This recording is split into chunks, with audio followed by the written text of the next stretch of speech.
Former Starbucks CEO Howard Schultz said Monday that he doesn't plan to respond to remarks President Trump made on Twitter, saying Schultz doesn't have the guts to run for president. Schultz, during an interview with CNBC's Andrew Ross Sorkin at a Barnes & Noble in New York, called Trump's tweet childish. "I'm not going to respond to that. It's childish. I'm not trying to win the Twitter primary," Schultz said. Trump sent the tweet Monday morning after Schultz said Sunday during an interview with 60 Minutes that he is seriously considering running for the president as an independent in 2020. Howard Schultz doesn't have the guts to run for president.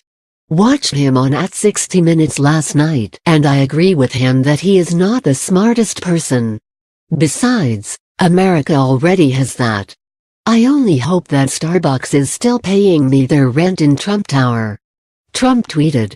Schultz blasted Trump during the 60 Minutes interview, calling him not qualified to serve as president. He also said that both Democrats and Republicans are consistently not doing what is necessary on behalf of the American people. Some Democrats have expressed concern that Schultz's possible independent bid would benefit Trump by taking votes away from the Democratic presidential nominee. During Schultz's interview with CNBC on Monday, he said he doesn't intend to do anything to help Trump remain in office, but added that he believes he could win if he runs. A heckler shouted at him during the event, urging Schultz not to run. "Don't help elect Trump, you egotistical billionaire asshole," the person could be heard saying. Former Starbucks CEO Howard Schultz felt the passion of the anti-Trump resistance just moments after he took the stage Monday evening in New York City to promote his new book, "Don't Help Elect Trump, You Egotistical Billionaire." A protester shouted inside the Barnes & Noble, "Go back to Davos with the other billionaire elite who think they know how to run the world. That's not what democracy needs," the heckler yelled before being ejected from the Manhattan bookstore by security. The 65-year-old Seattle billionaire launched a tour Monday to promote his latest book, From the Ground Up, A Journey to Reimagine the Promise of America. After New York, he has stops this week in Tempe, Arizona, Seattle, and San Francisco, but no dates listed for the early voting states of Iowa or New Hampshire. The mood was tense for the rest of his question-and-answer session as the packed audience applauded at times both for Schultz's insistence he could win the presidency if he ran and suggestions that he couldn't. "If I decide to run for president as a president," Schultz told his interviewer, "I will have the courage and conviction to believe I can win." He added, "I'm certainly not going to do anything to put Donald Trump in the Oval Office." Schultz plans to spend the next month traveling around the country, in part promoting a new book, to test whether there's interest in an independent presidential candidate, according to a person familiar with his planning. However, Schultz may not make a final decision on running until the fall, when the direction of the Democratic primary may be somewhat clearer.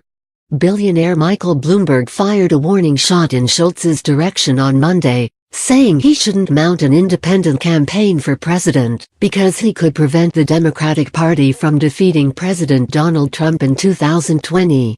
Third-party White House runs tend to peel votes away from major party candidates, splitting the support from one side in a way that benefits the other. Trump himself suggested he would welcome Schultz in the race as a foil, tweeting that he did not have the guts to run and was not the smartest. Democratic activists have begun to openly suggest boycotting Starbucks, a company in which Schultz maintains significant ownership, until he commits that he won't disrupt the Democrats' chances to unify behind a single anti-Trump challenger.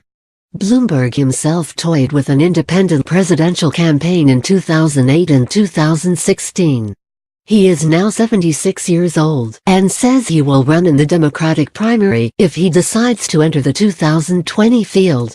"I faced exactly the same decision now facing others who are considering it," he said in a statement Monday. "The data was very clear and very consistent. Given the strong pull of partisanship and the realities of the Electoral College system, there is no way an independent can win. In 2020, The great likelihood is that an independent would just split the anti-Trump vote and end up re-electing the president. That's a risk I refused to run in 2016, and we can't afford to run it now, he added. We must remain united, and we must not allow any candidate to divide or fracture us. The stakes couldn't be higher. Schultz believes that enough moderate voters from both parties are disenchanted with the status quo to coalesce around a middle-of-the-road candidate like him. I believe that lifelong Democrats and lifelong Republicans are looking for a home, he told Axios on Sunday night, while acknowledging that talk of a vote-splitting campaign is going to create hate, anger, disenfranchisement from friends, from Democrats. The prospect of Schultz, 56, in intentionally playing a spoiler role and helping Trump stay in office isn't sitting well with would-be Starbucks boycotters. Center for American Progress President Neera Tanden tweeted, "Vanity projects that help destroy democracy are disgusting. If he enters the race, I will start a Starbucks boycott, because I'm not giving a penny that will end up in the election coffers of a guy who will help Trump win." Her organization mobilized an editor at its Newsy blog, Think Progress, to second the motion. If Howard Schultz gets into the presidential race, @Movian, @Indivisibly Team, the @DNC, the major unions, and the major presidential campaigns should all use their email lists to promote a Starbucks boycott until he drops out, Ian Millhiser wrote on Twitter. Not everyone is behind the idea. Author and radio host Carol Roth, who writes about business entrepreneurship, criticized would-be boycotters for being willing to impair the livelihood of myriad workers to bully someone out of running for office. Bloomberg has been making the rounds, speaking to Democratic groups about what he sees as an unacceptable danger associated with 4 more years of Trump. The presidency is not an entry-level job, Bloomberg told the Democratic Business Council of Northern Virginia on Friday. There is just too much at stake. The longer we have a pretend CEO who is recklessly running this country, the worse it's going to be for our economy and for our security. This is really dangerous, he said. Sunday on 60 Minutes, Schultz suggested that his frustration with America's two-party political system has him seriously thinking of running for president as an independent. I will run as a centrist independent outside of the two-party system, he said, speaking in what-if terms. We're living at a most fragile time, Schultz said. Not only the fact that this president is not qualified to be the president, but also the fact that both parties are consistently not doing what's necessary on behalf of the American people and are engaged every single day in revenge politics. President Trump fired off a tweet on Monday seemingly designed to bait Schultz into committing to a presidential campaign. He seized on Schultz's acknowledgement on 60 Minutes that he's not the smartest person in the room and has succeeded by surrounding himself with talented advisors. Howard Schultz doesn't have the guts to run for president. Watched him on @60 Minutes last night, and I agree with him that he is not the smartest person. Besides, America already has that.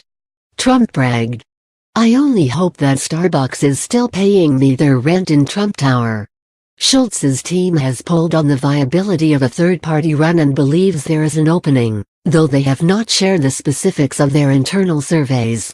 He is being advised by a team with experience in both parties, including Steve Schmidt, who worked on Republican John McCain's 2008 presidential campaign, and former Obama advisor Bill Burton, who joined Schultz at his Monday appearance in New York.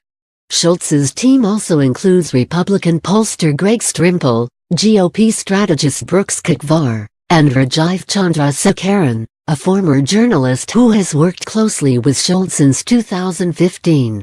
He has discussed with his team how much of his own money he's willing to plunge into a campaign, though the person familiar with his planning would not disclose the amount. On paper, Schultz offers a number of qualities that might appeal to voters. He grew up in public housing in New York City's Brooklyn borough and became the first person in his family to graduate from college. He's also been a long-term Democratic donor, contributing to the campaigns of Obama, Hillary Clinton, New York's and Chuck Schumer, and Washington sends Patty Murray and Maria Cantwell, among others. He has also criticized Trump, telling employees that the president was creating chaos and hurting business, calling Trump's tax cuts for corporations unnecessary and reckless, and vowing to hire 10,000 refugees after Trump issued an executive order banning travel from 7 mostly Muslim nations. But some of his views might clash with the Democratic Party gearing up to unseat Trump. Schultz on Monday criticized proposals for single-payer healthcare and free tuition at public colleges as unrealistic and instead emphasized expanding the economy and curbing entitlements to get the national debt under control. "If I ran as a Democrat, I would have to say things in my heart I do not believe," he said of the increasingly popular liberal policies. The Democratic National Committee declined to address Schultz directly. Spokeswoman Xikidli Nojosa offered only this response: "We are focused on defeating Donald Trump, and anyone who shares that goal should vote for the Democrat nominee in 2020. Count former Housing and Urban Development Secretary Julian Castro among the Democratic naysayers. He said Sunday on CNN that a Schultz run would provide Donald Trump with his best hope of getting re-elected. Trump's poll numbers in recent months have mostly stayed at or below 42%, he said, regardless of who is cited as his hypothetical Democratic opponent. So his only hope, if things stayed the same, and that's a big if, is essentially to get somebody else, a third party, to siphon off those votes," Castro explained. "And I don't think that that would be in the best interest of our country. We need new leadership. And so, I would suggest to Mr. Schultz to truly think about the negative impact that might make." Patrick McHugh, executive director of the Liberal Priorities USA Super PAC, told the Associated Press that if Schultz entered the race as an independent, we would consider him a target.